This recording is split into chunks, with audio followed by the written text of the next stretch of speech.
Hello friends, welcome back to my channel Gyan Sankalp. तो friends, आज मैं आपके लिए पॉलिटिकल साइंस की most important most expected questions लेके आई हूँ। कुछ दिनों से मेरी क्लासेस नहीं चल रही थी, कुछ दिनों से वीडियो नहीं आ रही थी, उसके लिए सॉरी। चलिए अब रेगुलर वीडियो आएगी। चलिए बने रहिएगा चैनल पे। स्टार्ट करें आज का क्लास। तो अगर चैनल से पहली बार जुड़े हैं तो प्लीज़ चैनल को जरूर सब्सक्राइब कर लीजिएगा, और जब सब्सक्राइब कीजिएगा तो बेल आइकन को प्रेस कीजिएगा, ताकि जब भी मैं आगे वीडियो डालूंगी तो आपको नोटिफिकेशन मिल जाएगा। देखिए, पहला क्वेश्चन है, सामान्य शब्द में व्यक्ति को सजगता के साथ समझने और उसके सामूहिक जीवन और संगठन की समस्याओं को हल करने का प्रयास है। तो ये किसका आंसर है? ये कौन बोले थे? सेवाइन बोले थे। ठीक है, option number B is the right answer. Next question है, निम्न में से किसने राजनीतिक दर्शन को मृत्यु पर दुख प्रकट किया है? किसने राजनीतिक दर्शन की मृत्यु पर दुख प्रकट किया है? ऑप्शन में देखिए, रॉबर्ट डहल, मतलब पीटर लासलेट, पीटर विंस और डेविड ईस्टन। तो Peter Laslett, option number B is the right answer. Next question है,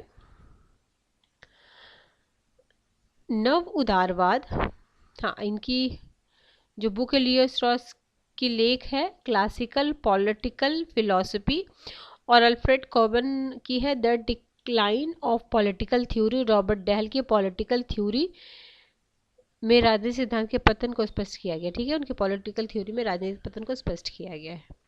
नेक्स्ट क्वेश्चन है, नव उदारवाद के संदर्भ में निम्नलिखित में कौन सा विकल्प सही नहीं? नव उदारवाद, ठीक है, देख लेते हैं। रोनाल्ड रीगन और मार्गरेट थैचर की सरकार के दौरान नव उदार दृष्टि व्यापक रूप से विकसित हुई। दूसरा है, यह अंतर्राष्ट्रीय आर्थिक क्रम की किन्सीय धारणा पर प्रहार करता है। सी है, यह आर्थिक हस्तक्षेप नीति के पूर्णतः नकार के रूप में उत्पन्न हुआ। डी है, यह मुक्त बाजार और उदार पुनर्सुधार पर बल देता है। इसका राइट आंसर है सी, ये आर्थिक, मतलब नहीं पूछा जा रहा, बाकी तीन सही है। ये आर्थिक हस्तक्षेप नीति को पूर्णतः नकारने के रूप में, ये पूर्णतः नहीं नकारता है। ठीक है, option C is the right answer. Next है उत्तर मार्क्सवाद। तो उत्तर मार्क्स के संबंध में निम्नलिखित कौन सा कथन सही है? यहाँ विकल्प सही पूछा जा रहा है। तो श्रमिक वर्ग क्रांतिकारी आंदोलनों में विकसित नहीं हुआ है। बी है, आर्थिक वर्ग हित अपेक्षताएं विचारधारा और राजनीतिक से स्वायत्त होता है। सी है, श्रमिक वर्ग समाजवाद में अपनी आधारभूत स्थिति को बनाए नहीं रख पाता। तो उपयुक्त सभी, option number D is the right answer. Next है, थॉमस पॉग है, माइकल वॉल्जर है, सुजान मोलर ऑकिन है, जॉन रॉल्स है। तो देखिए, राइट आंसर हो जाएगा थॉमस पॉग का हो जाएगा वैश्विक न्याय। ठीक है, माइकल वॉल्जर का है न्याय की स्त्रीवादी संकल्पना। सुजान मोलर ऑकिन का है वितरण योग्य न्याय, और जॉन रॉल्स का न्याय समुदाय परक परिप्रेक्ष्य। तो option B is right answer. Next question है, ये वॉल्जर की जो बुक है काफ़ी बार आती है, sphere of justice 1983। Next question, राजनीतिक विचारधारा के संदर्भ में निम्नलिखित में कौन सा कथन सही नहीं है? ठीक है, तो इसमें कोई नहीं है। चलिए क्वेश्चन को ही, नेक्स्ट क्वेश्चन चलते हैं। क्वेश्चन नंबर 7, लेनिन की पार्टी इस रूप में संरचित थी कि कुछ लोग अभिजात्य तथा बौद्धिक और नैतिक रूप से श्रेष्ठ होकर अल्पमत श्रमिक वर्ग का महत्वपूर्ण हिस्सा और कर्णधार बन सके। तो ये हो जाएगा G S. Sabine, option number C is the right answer. Lenin ने हीरावल सिद्धांत, वैनगार्ड थ्योरी का प्रतिपादन किया। उनके अनुसार साम्यवादी दल श्रमिकों का मार्गदर्शक है और उसका पथ प्रदर्शक। वेपर के अनुसार लेनिन यह मानता है कि श्रमिकों तक क्रांतिकारी विचारधारा पहुंचाने का कार्य मध्यम वर्गीय बुद्धिजीवी को करना है। लेनिन के अनुसार पार्टी उन सर्वोत्तम लोगों को लेकर बनाई जाती है जो क्रांतिकारी ध्येय के प्रति सबसे अधिक निष्ठावान है। नेक्स्ट है श्रेष्ठ परिषद या नेक्टुरल काउंसिल का उल्लेख प्लेटो ने किसमें किया है? तो ये द लॉज में किया है।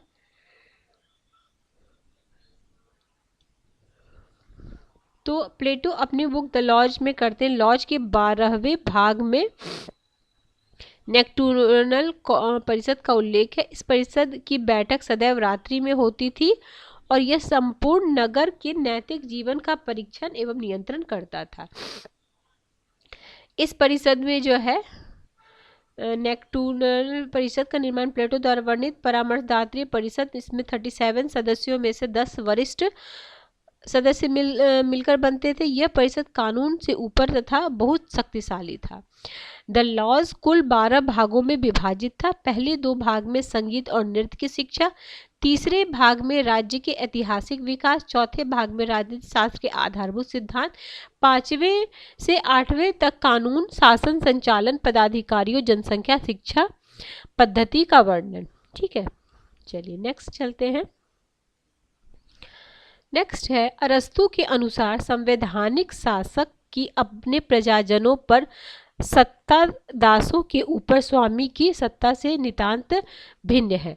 कारण है क्योंकि दास जन्म से ही निम्न एवं स्वयं शासन के लिए अयोग्य हैं। तो राइट आंसर होगा बोथ आर करेक्ट, और करेक्ट इसका एक्सप्लेनेशन है। नेक्स्ट है विल्मूर कैंडर, J.W. Gauff, M.W. क्रांस्टन और रिचर्ड कॉक। अब इसको मैच करना है हमें। तो देखिए मैच है Willmoore Kendall, John Locke and the doctrine of majority rule 1941। फिर है J.W. गॉफ का है जॉन लॉक पॉलिटिकल फिलॉसफी 1950।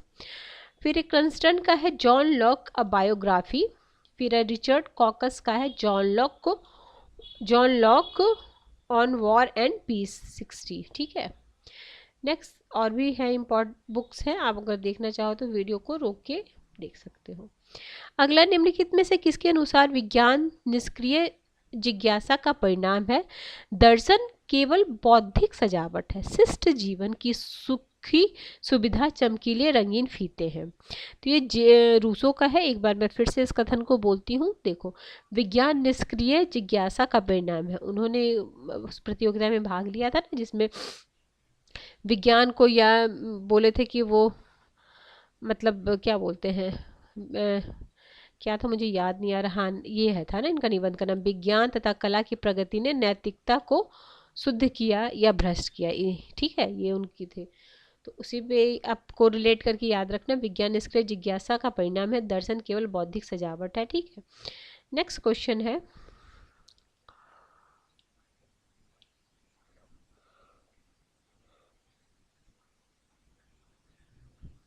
निम्नलिखित में कौन सा तथ्य मार्क्स के अलगाव के सिद्धांत के संदर्भ में सत्य नहीं है? तो प्रजाति मात्र से अन्य अलगाव। ठीक है, ऑप्शन नंबर सी। निम्नलिखित में से यह किसका विचार है कि गांधी ने सत्याग्रह को नहीं बल्कि सत्याग्रह ने गांधी को महात्मा बनाया? ये है R.R. दिनकर का। ठीक है, नेक्स्ट है निम्नलिखित में से किस देश में नरेंद्र नाथ भट्टाचार्य यानी मानवेंद्र नाथ राय के नाम से बस गए हैं? ठीक है, निम्नलिखित में से किस देश में नरेंद्र नाथ भट्टाचार्य मानवेंद्र नाथ राय के नाम से बस गए थे मतलब? तो मैक्सिको। मानवेंद्र नाथ राय अपने जीवन काल में कुल 3 बार अपना नाम बदला था। 1916 में उन्होंने चार्ल्स ए मार्टिन के नाम से न्यूयॉर्क में अपना अस्थायी निवास, वर्ष 1930 में डॉक्टर महमूद के नाम से मुंबई में रहने लगे थे, और royal independent India, the humanist way, the Marxian way the radical humanist तथा vanguard of the Indian independent जैसे पत्रिकाओं का संपादन किया। निम्नलिखित में से किस और सबसे पहले संविधान की जो धारणा इन्हीं ने स्टार्ट किया था। निम्नलिखित में से किसने कहा कि जेल में भगवान उसके सामने प्रकट हुए, उसे गीता दी और उसको सनातन धर्म के सरल सत्यों का बोध कराई? ये थे अरविंद घोष।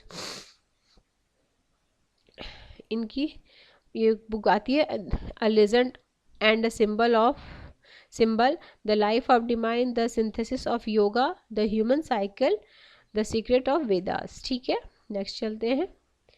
देखिए अरविंद भगवत गीता मानव जाति का एक सच्चा ग्रंथ है जो पुस्तक से कहीं अधिक जीवन रचना है, जिससे हर आयु वर्ग के लिए व सभ्यता के लिए नया अर्थ है।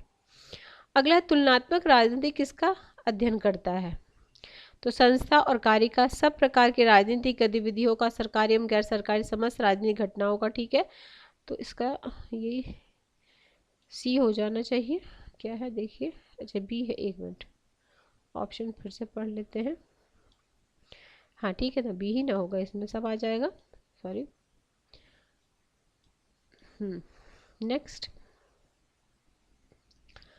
नेक्स्ट है आपका तुलनात्मक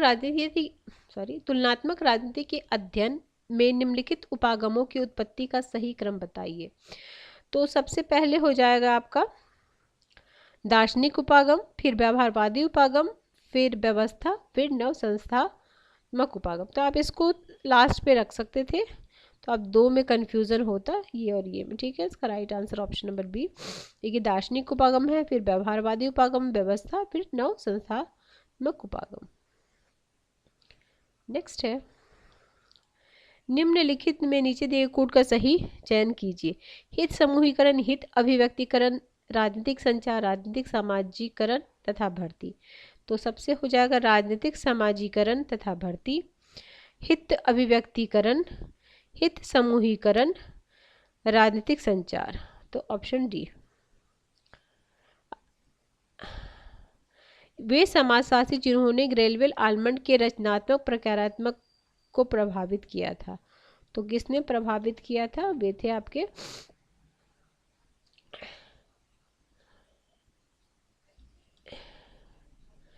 मैक्स वेबर और टाल्कन person, first and second.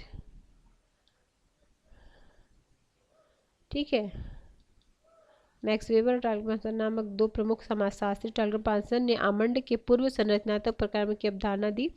Almond person के विश्लेषण के आधार पर 1960 में अपनी पुस्तक, इनकी बुक इंपॉर्टेंट है, the politics of developing areas में अपना संरचनात्मक प्रकारात्मक विश्लेषण प्रतिपादित किया। अगला है, निम्नलिखित में से कौन से कथन भारत के उपराष्ट्रपति और अमेरिका के उपराष्ट्रपति के लिए सही है? तो ये हो जाएगा पहला, दूसरा और तीसरा। क्या क्या? दोनों उपराष्ट्रपति चुने हुए हैं, दोनों अपने अपने देशों के उच्च सदनों के अध्यक्ष, दोनों उपराष्ट्रपति अपने संबंधित देशों के सदनों के सदस्य नहीं होते हैं। 1 2 और अगला है, निम्नलिखित में कौन सी शासन प्रणाली शक्ति पृथक्करण के सिद्धांत की उपज और उत्तराधिकारी समझी जाती है? तो ये अमेरिका। नेक्स्ट है, रिक्स के अनुसार समानता एवं क्षमता में संतुलन की कमी है। तो विकास का फंदा, डेवलपमेंट ट्रैप। रिक्स से आपका एक क्वेश्चन से दो क्वेश्चन हर एग्जाम में आएगा अगर आपका सब्जेक्ट पॉलिटिकल साइंस है। नेक्स्ट है, निम्नलिखित पुस्तकों को उनके प्रकाशन के क्रम में सजाइए। तो इसमें दिया नहीं, एक बार देख लीजिए। Book the politics of modernisation 1965 David Apter का है।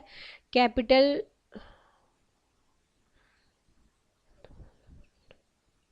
ठीक है, और दूसरा है कैपिटलिज्म एंड अंडर डेवलपमेंट, तो आंद्रे जी फ्रैंक का है। फिर पॉलिटिकल ऑर्डिनेंस चेंज, ये तो हंटिंगटन का है।